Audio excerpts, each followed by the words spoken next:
The last time I spoke to my older brother, he called me after midnight saying I just needed to hear a familiar voice and I let it go to voicemail because I was tired. I still haven't deleted the message, but I can't bring myself to listen to it either. My brother Joel was always kind of a legend in our small Ohio town. Tall, strong, always smiling. When we were kids, everyone liked him. Even the teachers. He had this big personality that could light up a room. Me? I was the quiet one. The tag-along little brother who always wanted to be wherever Joel was. He used to walk me home from school even when his friends made fun of him. He'd say, "Screw them. You're my little brother." When I got beat up in 7th grade, he found out who did it and made sure it never happened again. People respected him. Or feared him. Or maybe both. But then he turned 23 and started drinking heavy. Not just a beer after work. I'm talking full bottles of whiskey.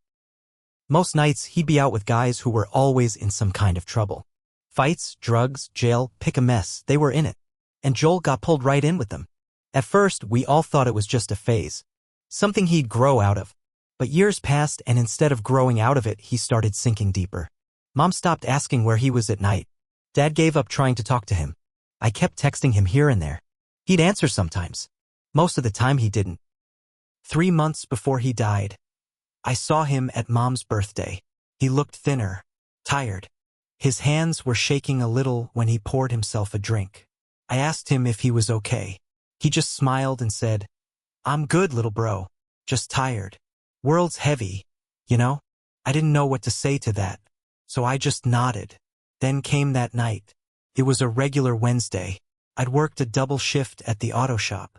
Came home, heated up leftover spaghetti, and passed out on the couch. My phone buzzed at 12:14 a.m. I remember that exact time because the screen lit up and woke me. It was Joel.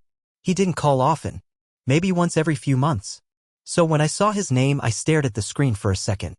I felt this weird mix of dread and guilt, but I was exhausted. I told myself I'll call him back tomorrow. He's probably drunk again anyway. I flipped the phone over and went back to sleep. The next day came and went. I meant to call him, but work was crazy. Then the day after, I got the call from my mom. Her voice was shaking. "They found Joel in a motel room," she said. "He's gone." Just like that. He'd been in some rundown place off the interstate. Empty bottles all around. Some pills. The coroner said it looked like he'd been there over 24 hours before housekeeping found him. He died alone. No ID on him. They identified him from his fingerprints. I didn't even know he was in Columbus. That night, I checked my phone again. 1 missed call. 1 voicemail. I played the message, or I tried to. My thumb hovered over the play button, but I froze. I couldn't do it. I couldn't hear his voice knowing it was the last time he'd ever tried to reach me. So I left it. That was 8 months ago. I still haven't listened to it. Sometimes I tell myself maybe he just wanted to talk. Maybe it wasn't serious. Maybe I couldn't have changed anything. But there's this other voice, this darker one, that says he called you for a reason. He needed someone. And you turned your back. I go back and forth every day. It's the worst kind of pain, the kind where you'll never really know the answer. I still hear his laugh in my head sometimes. Still remember the way he used to ruffle my hair and call me kid. But now I also remember that last call. And the silence I gave in return. About a month after the funeral, I started getting his mail. Joel had listed my address as his emergency contact on some job application. I didn't even know he was working again. A small warehouse place near Dayton.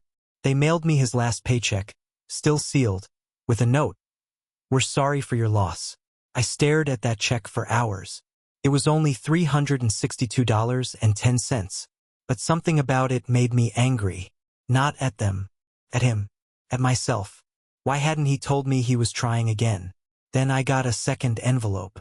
This one was from a woman named Rachel. I didn't recognize the name. Handwritten return address from Newark, Ohio. Inside was a short letter. Just a few lines. No fluff. "Hi, I'm sorry to reach out like this. Joel talked about you a lot. Said you were the only one who ever really cared.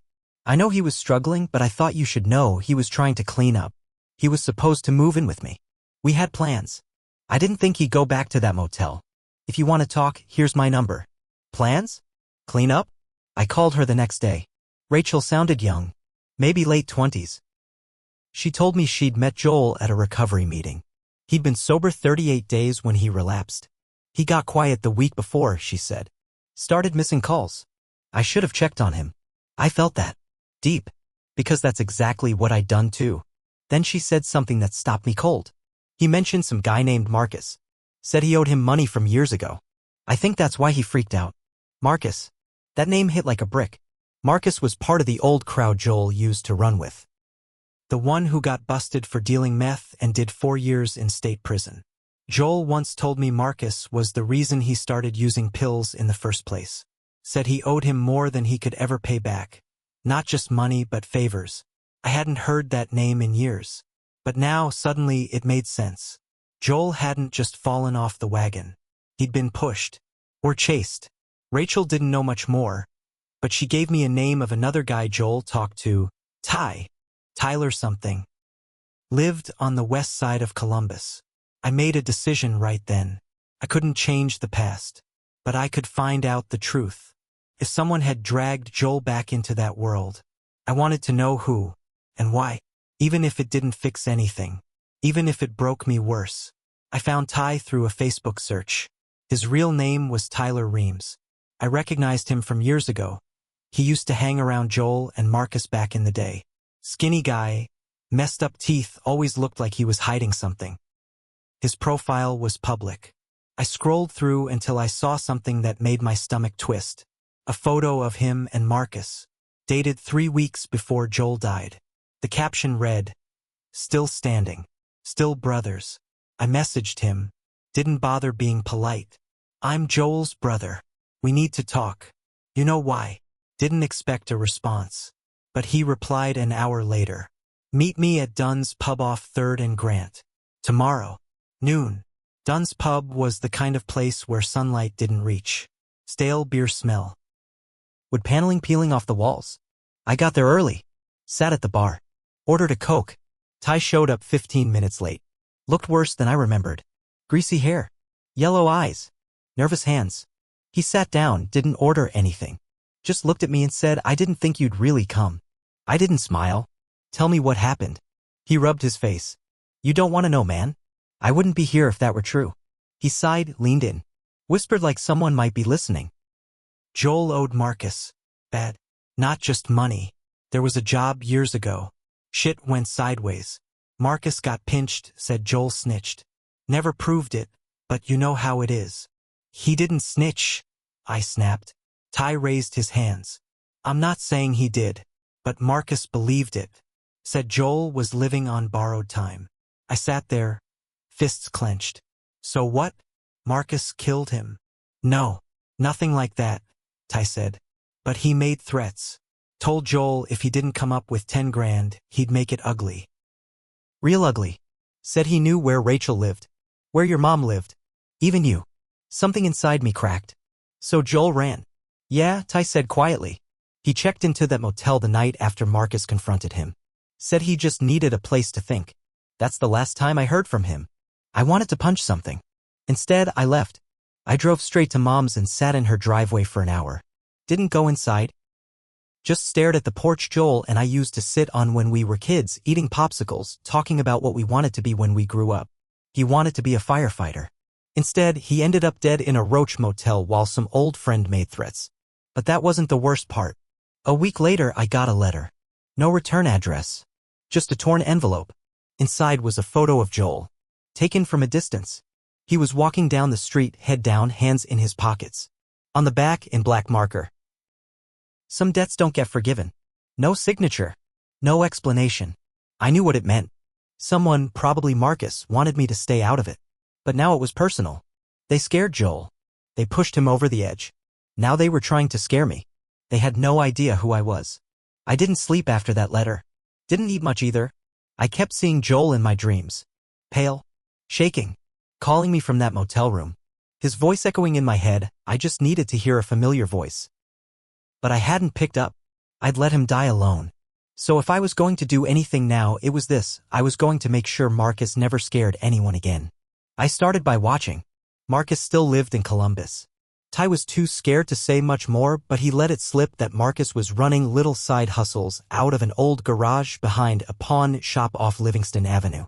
I parked across from that place for 3 nights, watching. Just watching.